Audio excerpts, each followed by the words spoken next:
All right. Good morning, good day, good afternoon, good evening. Center for Spiritual Living, Palm Desert, and friends all over this glorious planet of ours. Happy Friday to you. If you noticed, I'm in a little bit of a different setting today. I'm in my bedroom. Why am I in my bedroom? Well, my daughter is having virtual school out in the living room. And that's the reality of the situation these days. Which, by the way, I've tremendous amount. Let's hold all of our teachers high, shall we? I know our own Jerry Lynn was a teacher for a long time, and we actually talked about it a couple days ago. All of our families, really. I know certainly that it's a challenging time, and to do virtual school is. I'm imagining Senor Cruz is the teacher for my daughter's second grade class, and he's got 25, 6, 7, 8-year-olds, however they are, and the 7-year-olds. Just the patience to do that. And it's hard for kids, it's not a natural learning environment. So anyway, let's hold all of our teachers high, shall we, our educators, that they have all the resources they need, the encouragement, the patience, the love, everything they need to, generally speaking, but also specifically during this time, as we're all meeting the challenges. So anyway, hence the change of scenery for me.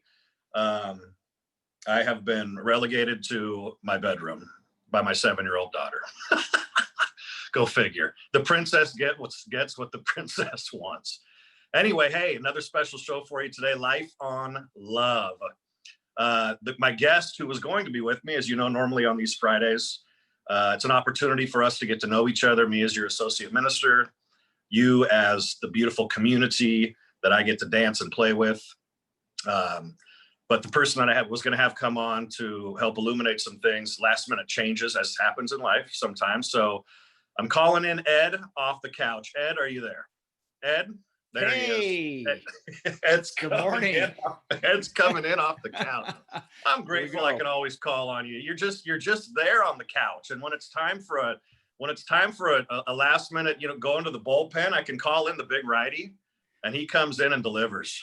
I put the Cheetos down, the sodas aside, and here we go. We're in the game, Coach. Game time. Yep. Freshly shaven. Yep. Let's see. Ready to rock and roll. That's it. How are you today, my friend? What's going on? I'm good. I got to thinking about this, and if you're okay with it, I'd love to ask you a few questions before we get started with really the meat of the show today. Sure.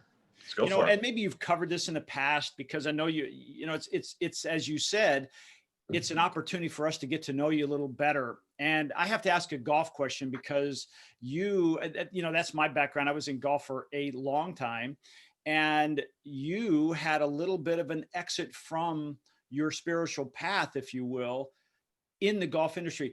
Can you take us back to that time where you're like, hey, you know what? I need to take a break from what I'm doing. How did you decide on golf? Well, I've always loved golf. It's ever since my grandfather, Bill Johnson, who passed away, I think it's 10 years ago now, who, by the way, is the greatest man I've ever known. He's absolutely my idol and role model. He used to take myself, my brother, and my sister to the driving range at Capital City Golf Course in Lacey, Washington. And that's where I learned the game. And imagine 3 rugrats running around out there with my grandpa, and the patience he must have had to kind of keep us in line, but, allow us to also hit balls and have some fun and probably run around and do the things that we do.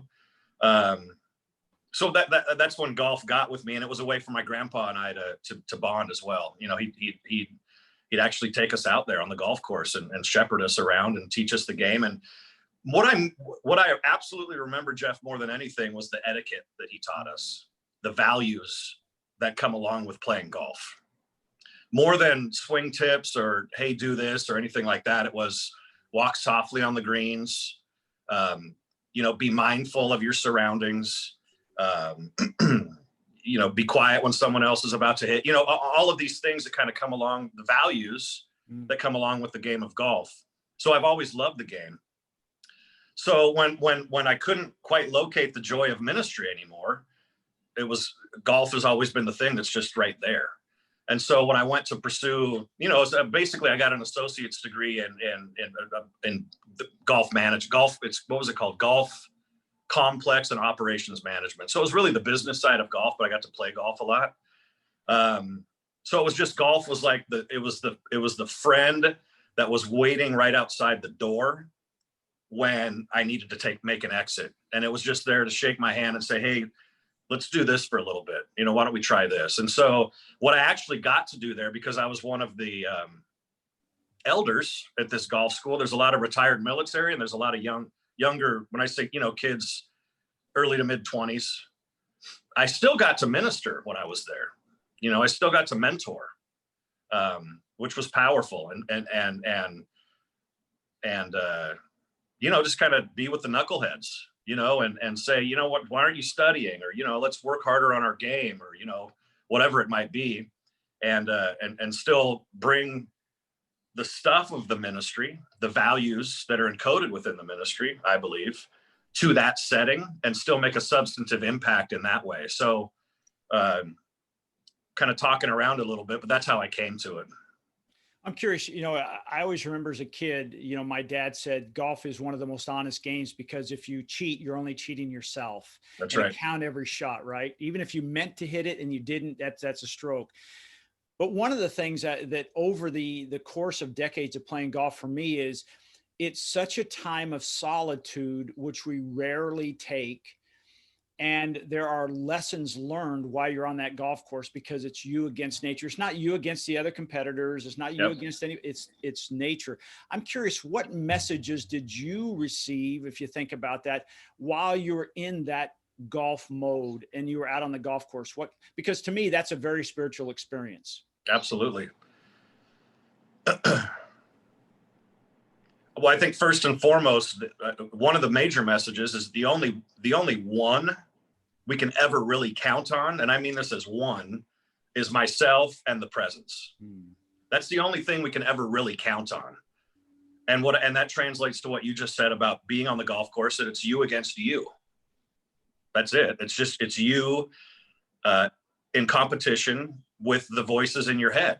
And we can see, and for those that know the game of golf, how often before somebody breaks through, how often they quote unquote choke on a Sunday of a tournament because they can't, and it's a real thing. Like, your nerves get outside of you. Yep. You get into your head about where you're at on the leaderboard, or, and this, you played tournament golf. I mean, I'm preaching to the choir. You've played it at a higher level than I have, but I think it's some of those things of be still as much as possible, be in the moment. Be in the moment. And I think one of the most profound messages that I came out of that with is the shot that's in front of you is the most important shot you have. It's the only one that you've got. So I translate that to the moment, or this day. This is the most important day of our lives today. Why? Not because of any of special events happening, because it's the only one we have.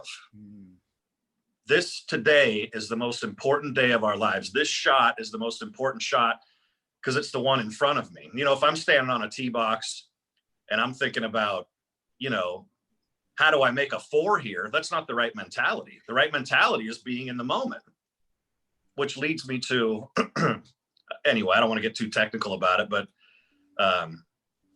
anyway, you can preach on this more than I can anyway. You know what it does? But it's being in the moment. It's the moment where the magic happens. Yeah. And I think you're right. That is a spiritual lesson in and of itself, because as you say, if you're not in the moment, you miss your opportunity to unwrap that gift that is the present. And it reminds me of the book with, The Power of Now, which was my attraction, seeing that sign out in front of CSL Palm Desert. Eckhart Tolle, spoke here, or whatever it said. I don't remember at the time, but it said Eckhart Tolle and the power of now, and to be present. It's not always easy to be present. Nope. But what I want to, and I kind of want to lead this into this surprise that you've gotten for us today, is one of the things that I learned to do as a golfer was to visualize. And, and we see it in many golfers. If you watch somebody, I'm thinking of Jason Day. He stands back there and he takes a nice deep breath, and then you see him close his eyes for a second. And then he goes up and hits a shot. Gang, I got to tell you, he's visualizing what he wants to have happen. Now, does it always happen that way? Not always, but at least he's in the right state of mind. Yes. So today I want to talk about hey, this video you have for us, this gift you have for us, take us a little, talk to us a little, kind of tee it up, if you will. Well, I think that's it. It's the idea of, and since we're, I think any master at their craft, or anybody that's really committed and interested in their craft, does this. They see themselves in their success. And by seeing themselves in their success, they create their success. And as we'll see in this video, and as I've taught out of the spiritual economics class, there was an experiment done out of the University of Chicago. Eric Butterworth talks about shooting free throws. This is basketball, about shooting a basketball. There were 3 different control groups. He said, 1, for 30 days, go home and for 30 minutes a day, practice shooting free throws. Practice shooting free throws. The second group, go home for 30 minutes a day, do nothing.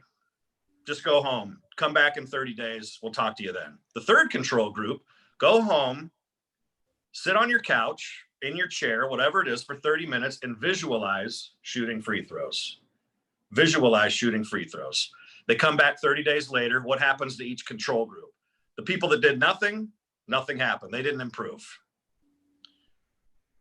There was a 2% improvement from the group that visualized over the group that practiced every day. They didn't shoot a basket for those 30 days. And the group that did shoot baskets, actually practicing, the other group that visualized improved better than the group that actually was shooting the basketball.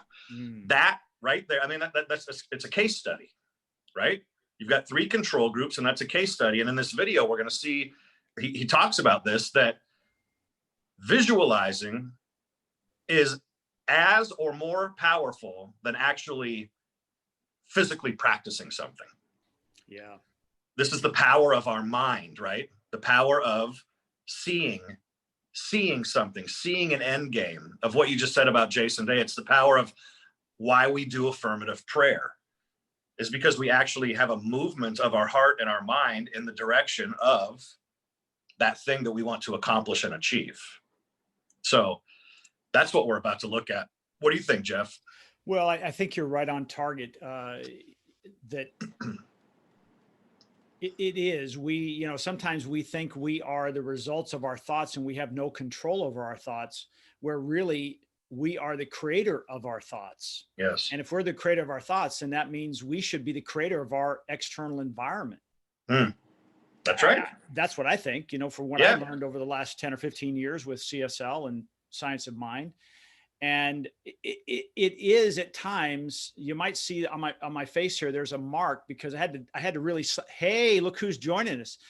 I had to really slap myself, because I had to remind myself that, yes, what I see outside is my 100% responsibility. That's right. Because I created it. And boy, I'll tell you what, sometimes that's a tough pill to swallow. But when you get it down, and when I got it down, it's like, wait a second, it was actually very freeing, because then, as we'll see in this video, I had to be more, as you said, in the presence, and really, really listen to my thoughts, and not just let them run through our head, those 80 or 90,000 thoughts a day. So yeah, that's my takeaway. Yeah, absolutely. And I want to speak to that sometimes, the world we experience is the world that we generate and create. Well, Reverend Charles, well, Jeff, what about those horrific incidents that happened, to me, to other people? We don't know anybody else's soul agreement. We don't know we can't sit in judgment of somebody else's life experience and say, oh, it's good, or oh, it's bad, based on, because it's all our projection. So whatever incidents happen, it's still our soul contract with life. It's our soul contract with life. And it's not to be understood necessarily by anybody else. It's simply to be understood by us. And within that comes a tremendous freedom and an awareness that our responsibility for our lives then leads to creating the life that we really want. Yeah. Yeah. And if I can just tag onto that and just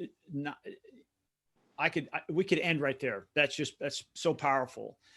But on that same thing, that everybody has their own individual contract. I had a conversation a while back with someone, and they were telling me, and this was pre-COVID, right? Okay. And they were telling me how bad things were and tough to get a job and, you know, blah, blah, blah, all this negative stuff. And I'm like, in my head, I'm thinking, wow, what world are you living in? Because the economy is doing this, more people working, you know, all this kind of stuff.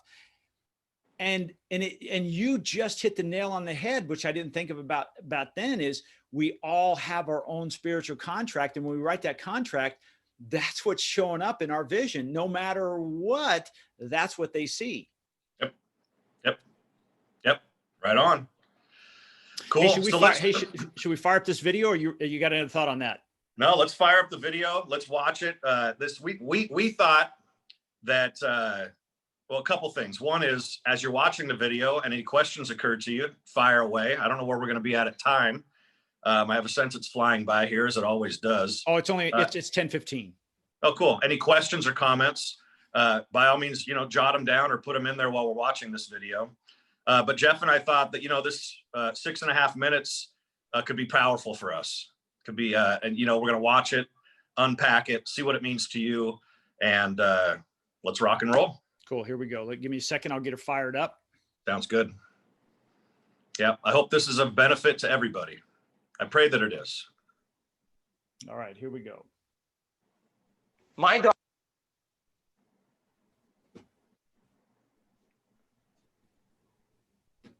daughter probably is really the greatest creator I've ever come across in my life. Let me just pause that for just half a second. I want to check one thing real quick before I go any further. Yep. Okay. Great teaser. Great teaser, Ed. Well done. Sorry. You know, it's now my little bit of a paranoia to be on top of it. So let's do that one more time. You got it. Here we go. Can you see that?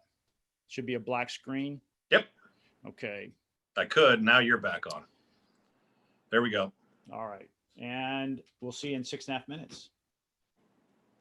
My daughter probably is really the greatest creator I've ever come across in my life. My daughter was 15 years old, and it was the summertime, and she sat down with me, and she just, by the way, had finished her last creation, which was acting in a music video that she created that became #1 in the United States on the charts. So she was with me at in the summer, and I said, so Gigi, what do you want to work on next? What do you want to work on? And now she's 15 years old, so you can imagine. And she said, I want an unlimited shopping spree. Now, what am I going to say to her? No? I said, okay, here's the deal. You got to practice this every day. And I want you to get very clear on your mind on what it would be like to have the most amazing shopping spree of your life. But you can't get up as the same person who sat down in your meditation. You have to get up like you just had the most amazing shopping spree and you shopped your brains out. And what do you think she said? No problem, Dad. And so it was the summertime, and in the summertime, children love their freedom. But she worked with me, and I wake up at 4:30 in the morning, and I do my meditation, and then I'm waiting for her, you know, and I hear the alarm go off. And I hear her rustle around in there, and then I hear her settle down, and I wait. And, 30 minutes later, boom, the door opens up, and I look at her and I go, how was it? And she go, and I said, you have to recondition your body into believing that that future event is happening to you now, because your body, as the unconscious mind, does not know the difference between an actual experience that produces an emotion that you fabricate by thought alone. And you have to change the circuitry in your brain neurologically to look like the event has happened. Then you have to emotionally condition your body into believing that future event is already done. And when your thoughts and feelings are aligned, when your mind and body are working together, you're headed for a new destiny. Now, There were some mornings she didn't want to do it, but I kind of knocked on her door and I said, hey, come on, I did mine, you gonna do yours? And I got down on her level and I let her know that I had completed mine and I asked her to complete hers. Now, I was in Washington, D.C., I'll never forget this. I was driving in the cab getting ready to do this lecture and the phone rings and it's my daughter on the phone. Now, I can't tell if she's laughing or she's crying, but she's altered in some way. And I say, what? Oh, you know that unlimited shopping spree, it happened today. I said, really? Tell me everything, don't leave anything out. She said, okay. And she was visiting a friend of hers in Santa Monica, California. And I live in the Pacific Northwest in Seattle. And she said, okay, Dad, I went to my favorite store. And my buddy and I were, rifling through the racks. You know how kids do that. And she said, all of a sudden, this guy walks up to us, my friend and I, and says to my friend, hey, is your father Sam Borelli? And the young girl says, yeah, that's my dad. He said, okay, you two come with me. And he says, listen, your dad did me a major favor 6 months ago. And I've been trying to figure out a way to pay him back. And so he reaches into his pocket and he pulls out the company credit card and he said, ladies, have a nice afternoon. The cab pulls over on the side of the road and I say to my daughter, how much did you spend? She said, I spent $7,500 today, Dad. I said, do you feel guilty about that? She said, nope. And I said, never feel guilty for anything you do, good or bad. And so I said, look, I gotta go. I'm gonna call you on my way back to the airport on Sunday. Congratulations. Now, she's the type of kid that bought stuff for her brothers and, everything else. But so when I'm driving back on the cab, I call her up. How you doing? How's it going? Now, here's the beauty behind the whole thing. She was 15 years old. And she said, Dad, you know what? The experience was way greater than I ever imagined. And then she said, but you know the part that I can't stop thinking about? It was my mind that created this. Now, my daughter, since then, has created so many amazing things in her life. And it was Christmas time, and I sat down with her, and I said to her, okay, how do you do it? What's the secret? And she said, I'm going to tell you what I do. I move into a state of being where I convince my brain and body it's already done. And then I get up and live as if my prayers are already answered. She said, the moment I start to analyze and try to figure out where it's going to come from, I just return back to the old self. The new self would never think that way. So my children begin to understand that they are empowered by their mind and their interaction with the field of intelligence that everybody has access to.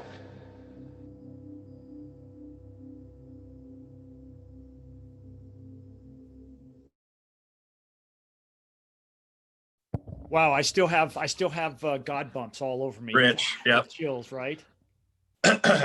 That's really, yeah. I love the summation toward the end. I wake up that every day knowing that my prayers are already answered. Yeah. And that is affirmative prayer. That is affirmative prayer. It's the Thanksgiving, in the Thanksgiving step of affirmative prayer, we're grateful that it has already happened. And that's moving ourselves into an acceptance of our good, whether it be things, a $7,500 shopping spree, or an experience, freedom, compassion, forgiveness, those types of things. And it's not just about the things we can get, but the beauty of life that we can experience. Yeah. Yeah. It's I listen to that now. I've listened to it a few times, and the part that really sticks with me, and I think I know I'm not the only one. I'm very solution oriented. You know, Hmm. I'm the guy who solves the problems. I think that's my mindset. So when somebody gives me a problem, I'm the how guy. How am I going to fix that? How am I going to get that client new customers? How am I going to make a video? How am I going to write this? I'm the how guy, right? So even myself, that last line of whenever I create that visualization, I have to be very careful and not go into the how. And Yes. yesterday I was with a client. She is also very spiritual, and we were talking about her business. And she was asking again solutions. And I said, "This is what we do." And she says, "Yeah, but how am I going to make money with that?" I said, "That's not up to us." I said, "Let's just do the work."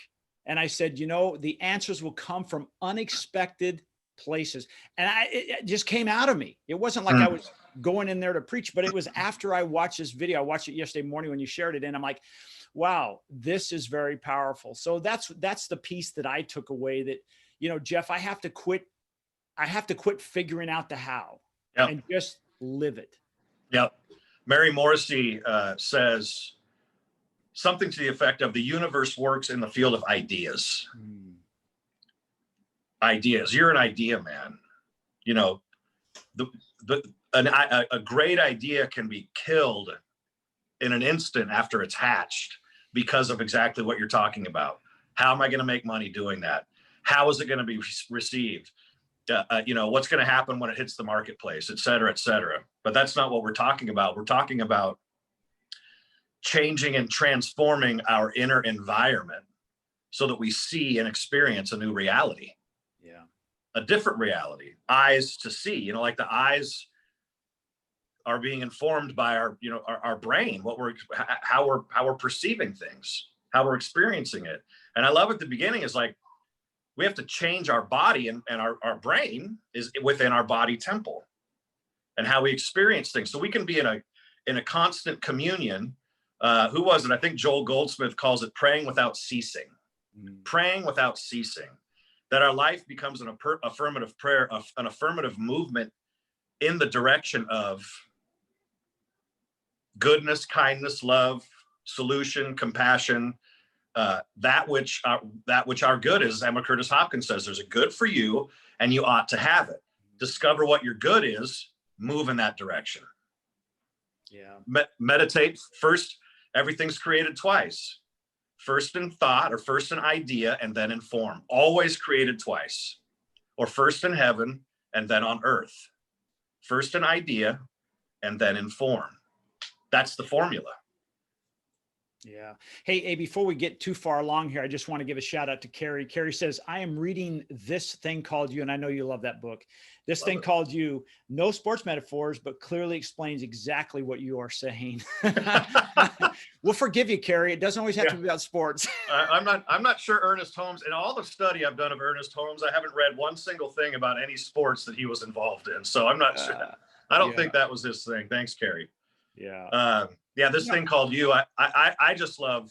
I mean, the whole book is like it's like a nice cup of warm hot chocolate on a cold winter's day. That's what that's what This Thing Called You does to me. But specifically that first paragraph and a half in the book of that, we are meant to dance in the great drama that is life and experience it in its fullness and participate and make a substantive contribution because of where we come from, that we're a divine idea shot forth from heaven here now to make manifest the glory of God.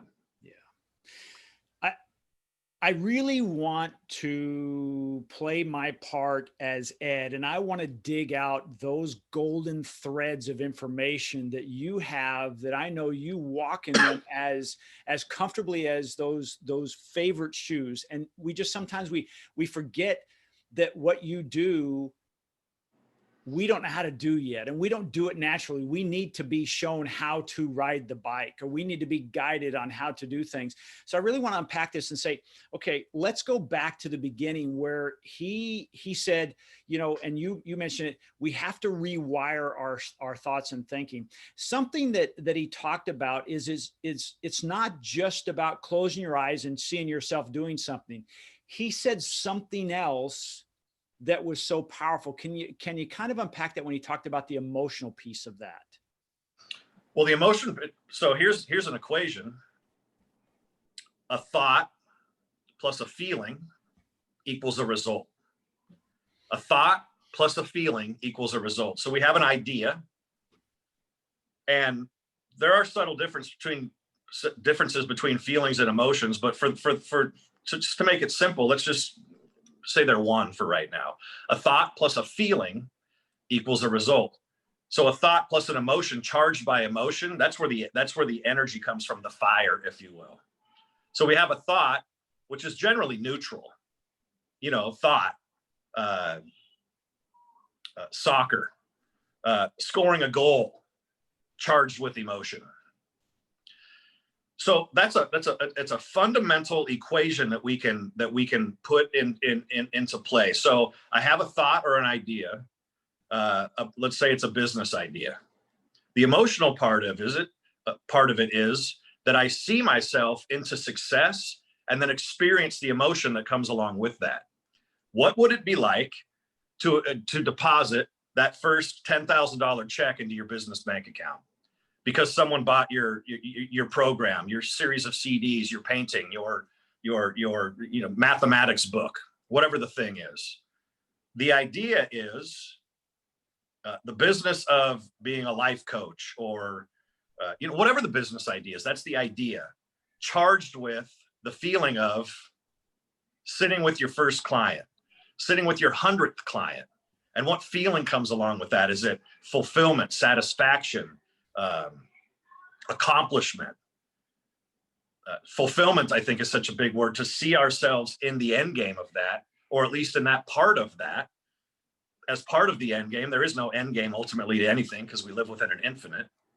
But I have an idea, and then we can charge it with the feeling, gratitude, being grateful for whatever some success would look like, whatever some aspect of accomplishment would look like, as we're accomplishing, as we're fulfilling this idea. So I invite you to write that equation down. And if you've taken a foundational class, you know this equation. A thought plus a feeling equals a result, or a demonstration, or a manifestation of something. So all of these are actually harbored and nurtured in meditation, but they're also harbored and nurtured in our study. So if we want to rewire ourselves, if we want to reprogram ourselves, which is kind of a gross way of saying come to ourselves, if you will, we study. What are you studying? Whether it be TV shows or books or other literature or places that you are. We study our environment. Where are you? Are you in life-giving environments, or are you in life-taking environments? Are you in bucket-filling environments or bucket-dipping environments? And that includes the books that we read and all sorts of things. What are you studying? And that means to put your attention on. That means to bring into yourself and to assimilate and to metabolize as part of your being. What are you doing? So evaluate that, take an inventory. And it's not to say that we can't watch shows that are entertaining or read, the great novel, the trashy novel, whatever we want to call it. It's good to be entertained as a human being. But when we're wanting to move in a certain direction, what kind of environment are we surrounding ourselves with? And that also creates an emotional atmosphere, an emotional bubble. It informs our thoughts, and it also informs our emotions. Excitement, thrilling, things like that. And what happens then is these things start to take on a gravitational pull. Like wherever there's a greater mass has a greater gravitational pull. And so wherever there's a greater mass of feeling, whether it be what we call good or bad, whether there's a greater mass of attention, it has a greater gravitational pull, which is why gratitude is so important. Because gratitude, it's got a thick viscosity, if you will, and begins to draw to us, pull to us that which we're grateful for in advance. I call it a preemptive strike of gratitude, and that creates emotion and feeling as well. So I don't know how far down the rabbit, I don't know where we're at with time or how far down the rabbit hole. I feel like I could talk about this for a while, but I hope there's some kernels or some nuggets in there that help begin to define how you can create your life today. Start with that equation. A thought plus a feeling equals a demonstration or result of something, and see what happens. Have an idea, charge it with an emotion. And a way to charge something with an emotion, if you feel like you can't authentically, if you will, conjure one up, is to think of a time where you did demonstrate something or you did accomplish something. Think of a time where you were excited or enthusiastic. And then it doesn't matter if the thought is about something in the past, the feeling is in the moment. So that feeling being in the moment, you can automatically attach it to your idea that is in the now. You just kind of pick it up and move it over, or just whatever the movement of it is. The idea is a business or a book or whatever it is now. Recall a time when you felt accomplished, successful, enthusiastic, excited, and then just attach it to that idea of the book, attach it to that idea of the business idea, whatever it might be. You say that, you know, our thoughts plus emotion becomes a demonstration. Yes. And, you know, there's all kinds of study to say that, you know, most of our thoughts are happening on a subconscious level. And, you know, the thought says we have between 60 and 90,000 thoughts a day. 80 to 90% of those are the same we had yesterday and the day before. So we're just reliving that hamster wheel, what's it, Groundhog Day process. Yep. Unless we excavate. That's where excavation is important. Because when sorry to cut you off, Jeff, but when we excavate, then we can get down into what those subconscious things are. They're not running us. We're actually having a greater dominion over them. Well, you know, that was what I was going to ask you is because I feel like I'm getting this energy channeled from the people that are watching to say, wait a minute, that sounds great, but take me down to ground level so I can implement this stuff. And so when we're trying to change those thoughts, knowing that there's a lot of stuff going on in the subconscious, and Joe Dispenza says we have to change it at a neurological level. Mm-hmm. And it sounds to me like you and he are both saying that happens with that emotional charge. Is that yes or no? Am I off track on that? Well, I think it is. It is part of it. But I think, again, when I talk about excavation, it's if you're being run by your emotions, why? If you're emotional about something and you're not sure why, then that's your subconscious coming up. Like if you have an emotion about something and you don't have a clear thought attached to it, that's your subconscious. Something's happening. That's why I use the word excavation. So we just start asking why. What's happening down there? What's happening underneath there? And bringing it to a daily living level, that's it though, is even when we meditate, oftentimes people sit down to meditate and all they do is think because the brain thinks. They sit down to meditate.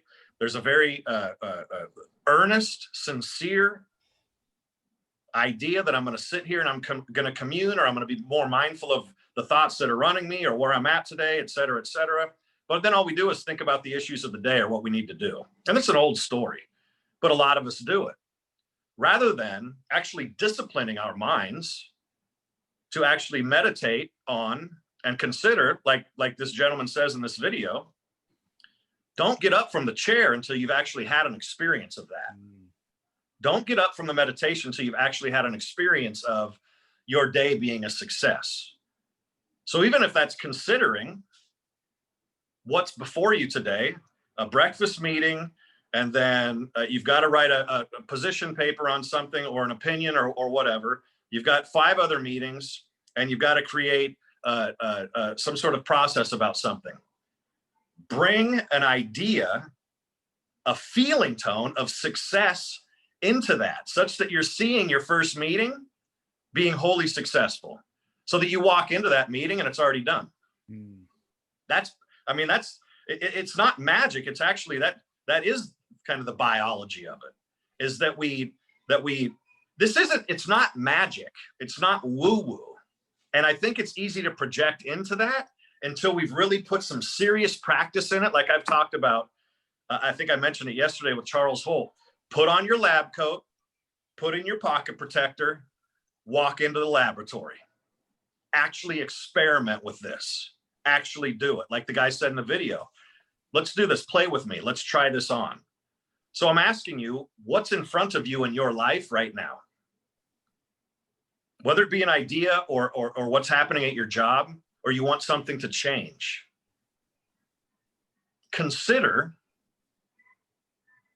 making the change in your mind and thinking about it, feeling it through, thinking it through, and then going to the job that you're currently at with as much enthusiasm and vigor as you can conjure up, and see what happens beyond anything that you quote unquote have control over, but how life realigns itself based on your intention and commitment.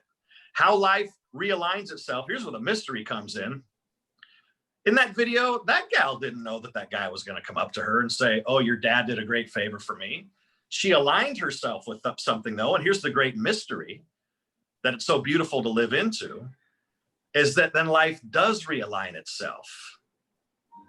And then when the good shows up, when the gift shows up, we don't have to be in like, oh my God, I can't believe this is happening. You created it. You created it based on your realigning.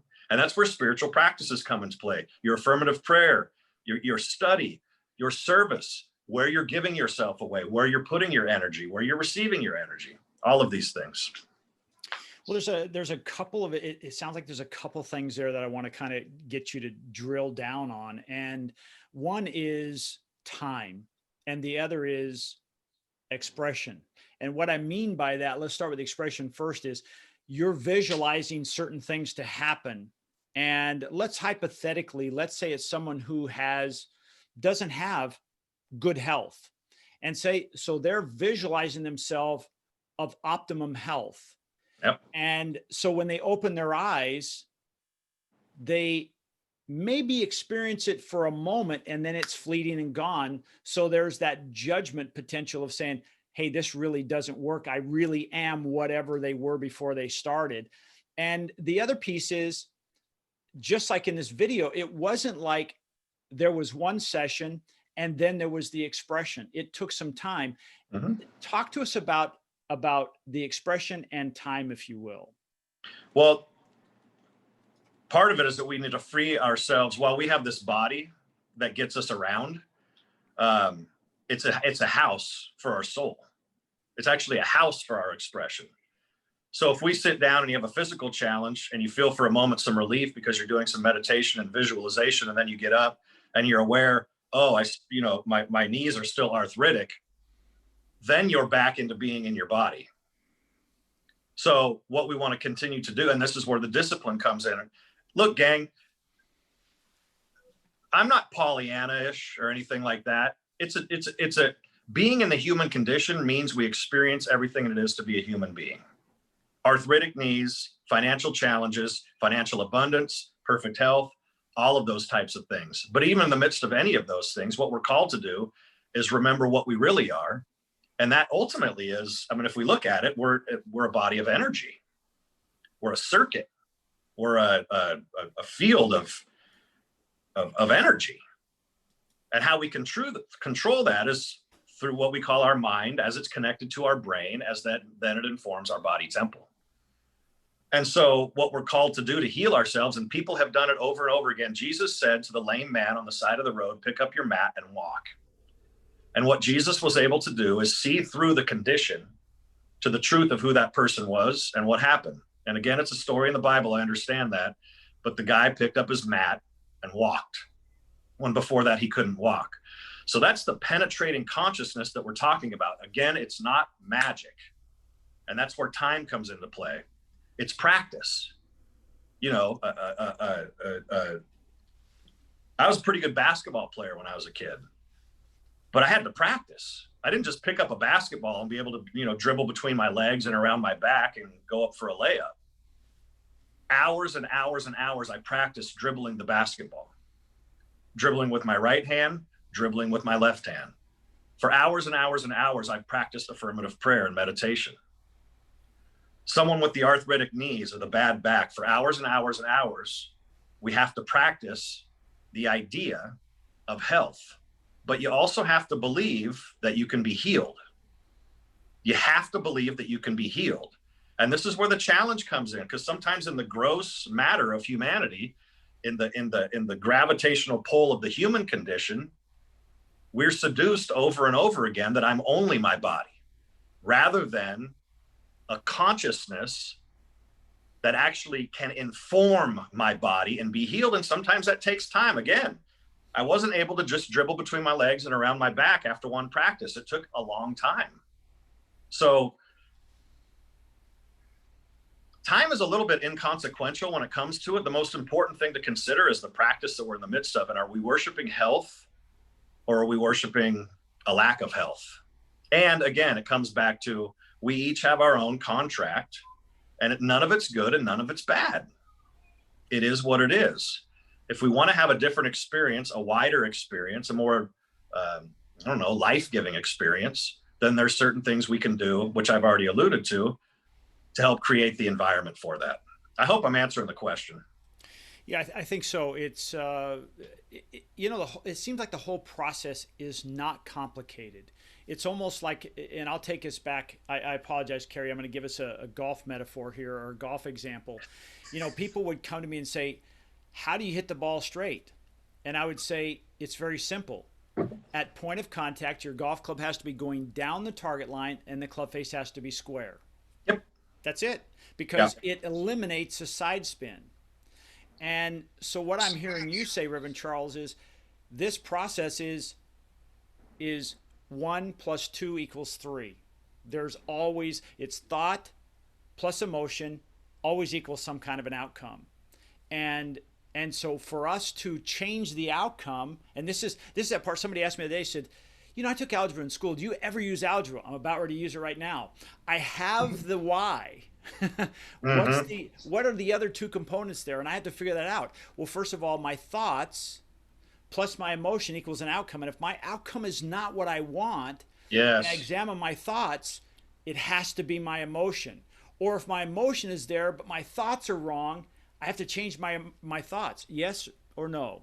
Well, we can reverse engineer it. Well,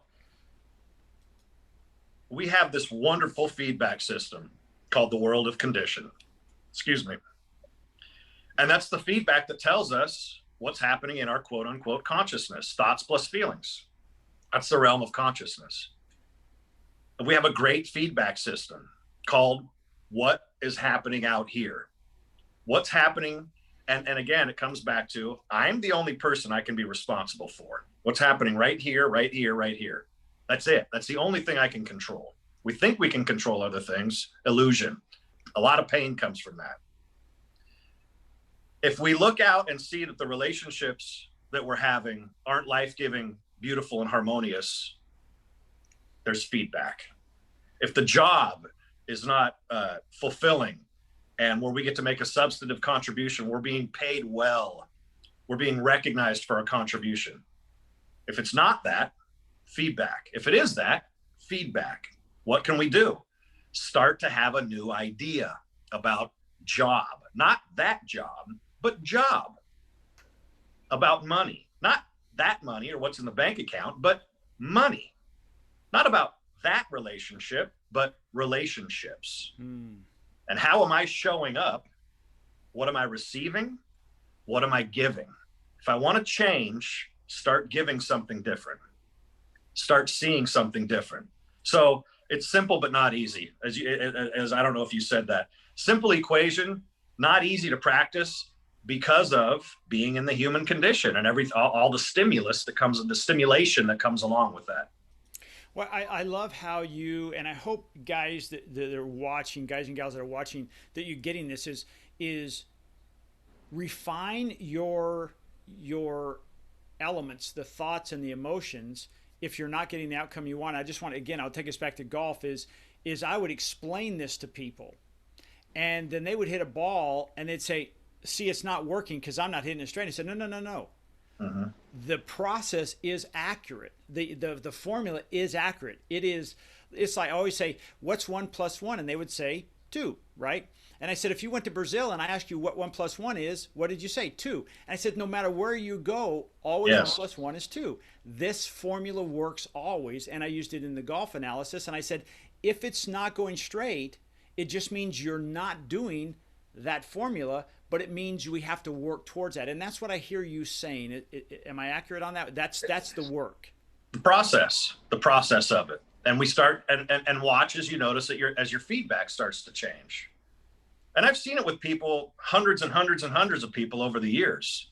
Dramatic relationships over and over again. They start to wake up and start to entertain a new idea about relationships. The drama falls away. And now they have these wonderful, open, life-giving relationships. It's a process, and principle would say that there's nowhere to get to anyway. I mean, once you demonstrate an idea for good that you have right now, why not welcome an even greater idea of good and demonstrate that then? And just be in the process of it and continue to welcome an ever greater good. But yeah, it is a formula. And I think that's why it's important to study those individuals that have dove so deep into their own soul and dove so deep into principle, the Eckhart Tolles, the Ernest Holmes, the Meister Eckharts, the Thomas Trowards, Emma Curtis Hopkins, to actually, you'll see the same formulas recurring over and over again in their writings, because it's principle, and principle is changeless, just like the mathematical principle you're talking about. 2 + 2 = 4.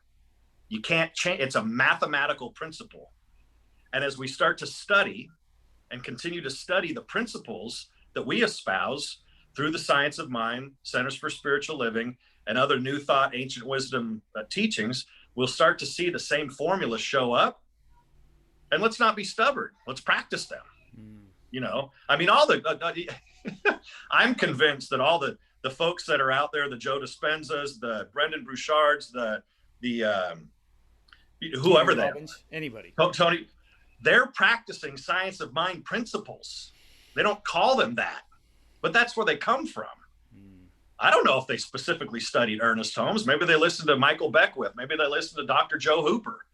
Maybe they've listened to me at some point. I mean, I understand at some point, Tony Robbins used to come sit in the back of the sanctuary here at Center for Spiritual Living, Palm Desert, and then go do his thing. Maybe he's just extraordinary at marketing. It's the same principles over and over and over again. And so we're called to practice them. Yeah. Well, first I mean, you wouldn't go to a banker and they're practicing the principle of 2 + 2 = 4. And you're like, no. 2 + 2 = 6. You're going to have a headache real quick, right? True. Yeah. Yeah. Well, this is a little different twist on Life on Love, and I can't thank you enough because it gave us an opportunity to really hone in on one specific thing. And quite frankly, gang, I feel like, and Reverend Charles, correct me if I'm wrong, if we get this down, everything else can be so much easier. You then become not the co-pilot, but the pilot of your plane. And you can take it anywhere you want. You can take it as high as you want. You can land on any island on the earth. You can control that. And I want to thank you for kind of unpacking that for us today. Well, thank you for just, doing what we do. I'm grateful for it. And we can find truth everywhere, gang. Whether it be the motivational speakers that are out there or the local centers and churches where we find ourselves. What I want to leave us with is that the most important thing that we do is find out what the formulas are and then practice them. The secret, when the secret came out, however long ago it was, the secret wasn't a secret. It's principle. And so it was just packaged in a wonderful way that made a difference for a lot of people. And yet principle is still principle. So let's be about finding out what those equations are, what those secrets are, what those principles are, and practice them with some ferocity and watch what happens. We're going to start, Jeff, we're going to start demonstrating some extraordinary things, aren't we? And we already are. Amen. That's right. That's right. Yeah. And I'm grateful for everybody today. It's what a glorious Friday it is. Well, shockingly enough, I know you thought when you sent me a little message, you thought this was going to be a quick show, but it is now 10:54. If you want to wrap us up, I just want to say thank everybody for being here and, good comments. And I hope what Reverend Charles has expressed it just drives a point home. Before I turn over to you, can I give you one little personal example? Yeah. As we've alluded to, I used to play golf for a living, high school, college, and I did it out of pure will, and I would just outwork everybody. I had no idea there was actually a principle behind the game of golf, that there were formulas. And I did this for a while, and I got so frustrated because I would get out there and do really well and then do really bad and had no way of figuring out why that was. I just slept overnight, right, and came back the next day. And actually left the game for 7 years, came back, and I said, I want to know the why. Why does a ball go straight? Why does a ball hit solidly? And I started learning this stuff, and I got to tell you, gang, the game was so much easier. It's still a 4-letter word, but the game was so much easier because I could measure results. If it wasn't going where I wanted to go, I knew I wasn't making the club go down the target line with the club face square. If it wasn't solid, I knew I wasn't hitting the ball, then the turf. It was so easy. That's what I get out of what you've shared with us today, and I want to say thank you. Right on. Thank you. Hey, Lovebird, what do you want to make happen today? A unicorn. A unicorn. We're going to work on that. All right. Well, if you'll take us out, I appreciate it. Yeah. Thank you, everybody. Thank you, Jeff. My man, Ed, coming off the couch. Appreciate your jumping in and making this such a special show on this Friday. Much love to everybody. I hope you have an extraordinary and know that we're living into an extraordinary weekend. As far as our 10 o'clock programming tomorrow, we have another wonderful meditation coming out tomorrow, Saturday, and then Sunday, another wonderful Sunday service for you. We've heard some feedback from folks. We've made some adjustments, and we're pivoting and doing our best to do our best, and we're up to that. And the next week, we'll let you know of my friend Carmen Delzell from Seattle will be on the show to talk about her story and her experience and how she's applied principle in generating her life. Tuesday with Jafon, I think we're on chapter 8, if that's right, Jeff. Yes. Yes. Sensational 6 on Wednesday. Thursday, Harold Payne will be with me, who's going to be one of our guest musicians coming up on a Sunday, but also is a motivational speaker, very inspiring. We're going to drill into his life and what makes him tick on Thursday. And then back with me next Friday, Life on Love. Who knows what's going to happen? I love Friday is kind of the wild card right now. We'll see what next Friday brings. Maybe this little one. No, you won't be here. Oh, this little one day. Shopping spree. That's right. She went on her shopping spree. Oh my goodness, $7,500. What would you do with that? 5,000 LOLs. Buy 1,000 LOLs. We all have our good. All right. Much love, everybody. And the give button is on your feed there. Please donate to the Central. We appreciate your financial gifts and your financial good to celebrate what we're up to keep our programming going, to be able to continue to offer you things like this, and keep our center alive as well. If we've mentioned the building is open, even though we're not gathering right now, we want to again soon. And it still takes all of our collective financial good to keep the building open, the grounds beautified, the staff working, et cetera, et cetera. So we appreciate you diving in and helping us out big time. Any final word? Unicorn. Unicorn. All right. That's the final word of the day. Unicorn. Have a beautiful day, everybody. I will see you on Sunday. Make it the best day ever. Much peace, much love.